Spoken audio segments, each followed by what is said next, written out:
USC က Fighter တွေပြုလုပ်ကြတဲ့ဝိတ်ချနည်းတွေဟာဒီလိုမျိုးအသက်နဲ့ရင်းရတဲ့အထိအန္တရာယ်များလွန်းလာပါတယ်။ပရိသတ်များအားလုံးပဲမင်္ဂလာပါ Larry Supreme ကနေကြိုဆိုပါရစေ။ USC ပရိသတ်တွေကစနေနေ့ညပွဲစဉ်တွေကိုပဲစောင့်ကြည့်ကြပြီးမြဲ Fighter တွေအတွက်ကတော့တကယ်အဆင့်မှန်တိုက်ပွဲကတောက်ကြတဲ့မနက်ခင်း Weight in ချိန်ဝင်ပေါ်မတက်ခင်ရက်တရက်ပတ်မှာကလေးကစတင်နေပြီလည်းဖြစ်ပါတယ်။သူတို့ရဲ့အခက်အခဲဆုံးရန်သူကလှောင်ဝင်တွေကပြိုင်ပွဲမဟုတ်ပါဘူး။သူတို့ရဲ့ရန်သူကချိန်ဝင်ပါပေါင်ချိန်မိဖို့အတွက်သူတို့ဟာလူခန္ဓာကိုယ်ရဲ့ခန္ဓာရည်စွမ်းအားကိုအစွမ်းကုန်ဆင်ခေါ်ရပါတယ်။တေမင်းနဲ့စစ်ခင်းရသလိုပြင်းထန်တဲ့ဒီလုပ်ငန်းစဉ်ကိုလေ့လာကြည့်အောင်ပါ။ပွဲမတက်ခင်ရက်တရက်ပတ်အနေငယ်ကလေးကခန္ဓာကိုယ်ထဲမှာရှိတဲ့အဆီပိုတွေကိုဖယ်ရှားဖို့နဲ့ရေဓာတ်ထိမ့်သိမ်းထားတဲ့အရာတွေကိုရှောင်ရှားဖို့လိုအပ်ပါတယ်။ဂစီတက်နဲ့တကြားဟာခန္ဓာကိုယ်ထဲမှာရေကိုဆွဲထားတဲ့တတ်သိရှိပါတယ်။ဂစီတက်1 gram ကရေ3 gram လောက်ထိကိုထိန်းထားနိုင်ပါတယ်။ဒါကြောင့် Fighter တွေဟာထမင်းပေါင်မှုခောက်ဆွဲနဲ့အချိုရည်တွေကိုလုံးဝဖျက်လိုက်ရပါတယ်။သူတို့စားရတဲ့အစားအစာတွေကတော့ကြက်ရင်မုံသားပြုတ်ပန်းကော်ပီစိမ်းဟင်းနုနယ်စားတဲ့အစိမ်းရောင်အသီးနှံတွေပဲဖြစ်ပါတယ်။အဆိုးဆုံးကတော့စားကိုလုံးဝဖျက်လိုက်ရတာပါပဲ။စားကခန္ဓာကိုယ်ထဲမှာရေကိုတုံလောင်ထားနိုင်လို့ဝိတ်ချနေချိန်မှာသူတို့ရဲ့အကြီးမားဆုံးရန်သူဖြစ်လာပါတယ်။နောက်တစ်ခုကတော့ရေအများကြီးတောက်ရတာပါ။ပွဲမတိုင်ခင်တစ်ပတ်လုံးမှာ Fighter တွေဟာတစ်နေ့ကိုရေ8လီတာကနေ12လီတာအထိ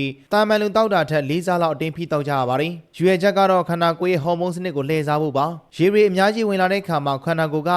ရေတွေပေါ်လိုက်တာဒါဆိုရှိသမျှရေတွေကိုစီးပြည့်စွန့်လွတ်တော်မယ်ဆိုပြီးတော့ရေထုတ်စနစ်ကိုဖွင့်လိုက်ပါတယ်။ Fighter တွေဟာတစ်ချိန်လုံးစီးသွားနေရပါတယ်။ချိန်ခွင်တက်မဲ့ရက်မတိုင်ခင်24နာရီလိုမှာတော့ရေတောက်တာကိုဒိုင်းကနေဖျက်ချလိုက်ပါတယ်။ဒါပေမဲ့ခန္ဓာကိုယ်ကတော့ရေထုတ်စနစ်ပွင့်နေတော့မှစီးဆက်သွားနေပါတယ်။ရေဝင်တာမရှိတော့ပဲထွက်တာပဲရှိတော့တဲ့အခါမှာကိုယ်လေးချိန်ကဒလဟောကျဆင်းသွားပါတော့တယ်။ချိန်ခွင်ပေါ်မတက်ခင်နောက်ဆုံး24နာရီကတော့ Fighter တွေအတွက်ငရဲပါပဲခန္ဓာကိုယ်ထဲမှာလက်ကျန်ရေတက်မှန်သမျှကိုမရမကညှစ်ထုတ်ရတဲ့အဆင့်ဖြစ်ပါတယ်သူတို့ဟာလေလုံနဲ့ပလတ်စတစ်ဝတ်စုံတွေအသားကအင်ဂျီထူထူကြီးတွေကိုဝတ်ပြီးတော့အခန်းပူထဲမှာလေ့ကျင့်ခန်းလုပ်ကြပါတယ်ဒါမှမဟုတ်ဆူနာအခန်းထဲမှာနိုင်ပေါင်းများစွာထိုင်နေကြပါတယ်ရွေချက်ကချွေးထွက်ဖို့ပါဒီအချိန်မှာသူတို့ရဲ့လှုပ်ရှားမှုတွေကလေးလံလာပြီးတော့စကားတောင်ကောင်းကောင်းမပြောနိုင်တော့ပါဘူးနောက်တနေ့အနေနဲ့ရေနွေးပူပူထဲမှာ Espon salt လို့ခေါ်တဲ့စားတွေကိုအများကြီးထည့်ပြီးတော့စိမ်ပါတယ်Osmosis သဘောတရားအရပြင်းအားများတဲ့စားရည်ကခန္ဓာကိုယ်တွေကရေဓာတ်တွေကိုအရေပြားချွေးပေါက်တွေကနေတဆင့်အတင်းအဓမ္မဆုပ်ထုတ်ပြလိုက်တာပါရေချိုးကန်ထဲကနေထွက်လာတဲ့ Fighter တယောက်ဟာအဝေးစုပ်တစ်ခုလိုပျောက်ခွေပြီးတော့ဘေးလူကနေတွဲပေးရတဲ့အထိအာရင်ကုန်ခန့်နေတတ်ပါတယ်ရေနွေးပူပူစိမ်ထားတဲ့တပတ်တွေနဲ့ Fighter တွေကိုမမ်မီရုပ်အလောင်းတစ်လောင်းလိုတစ်ကိုယ်လုံးပတ်ထားပြီးတော့အပေါ်ကနေစောင်းတွေအကာတွေနဲ့ထပ်အုပ်ထားရပါတယ်ခန္ဓာကိုယ်ကိုလူသားပေါင်းအုပ်လုပ်လိုက်တာနဲ့တူပါတယ်ဒီအချိန်မှာ Fighter တွေဟာခံစားရခံလွန်လို့ငိုကြွေးတာတွေတတိလစ်မလို့ဖြစ်ရတာတွေကြုံရပါတယ်ခန္ဓာကိုယ်ကရေဓာတ်မရှိတော့လို့မျက်လုံးအိမ်တွေခြောက်သိပ်ပြီးတော့အမြင်အာရုံဝေဝါးလာတတ်ပါတယ်။တောက်ကြနေမနဲ့ချိန်ခွင်ပေါ်တက်ပြီးတော့တတ်မှတ်ပေါင်ချိန်မိသွားပြီဆိုတာနဲ့သူတို့ရဲ့ငရဲကန်းပြီးဆုံးသွားပါပြီ။အဲ့ဒီချိန်ကနေစတင်ပြီးတော့နောက်ထပ်24နာရီတွင်းမှာသူတို့ဟာခန္ဓာကိုယ်ကိုမူလအခြေအနေပြန်ရောက်အောင်အပြင်းထန်ကြိုးစားကြပါတယ်။ဆုံးရှုံးသွားတဲ့ရေဓာတ်နဲ့အားအင်တွေကိုပြန်ဖြည့်ဖို့အားဖြည့်အချိုရည်တွေဂစီဓာတ်တွေများတဲ့အစားအစာတွေကိုအတင်းစားတောက်ကြပါတယ်။ယုံချင်းယုံမယုံချင်းနေချိန်ခွင်တက်တုံးက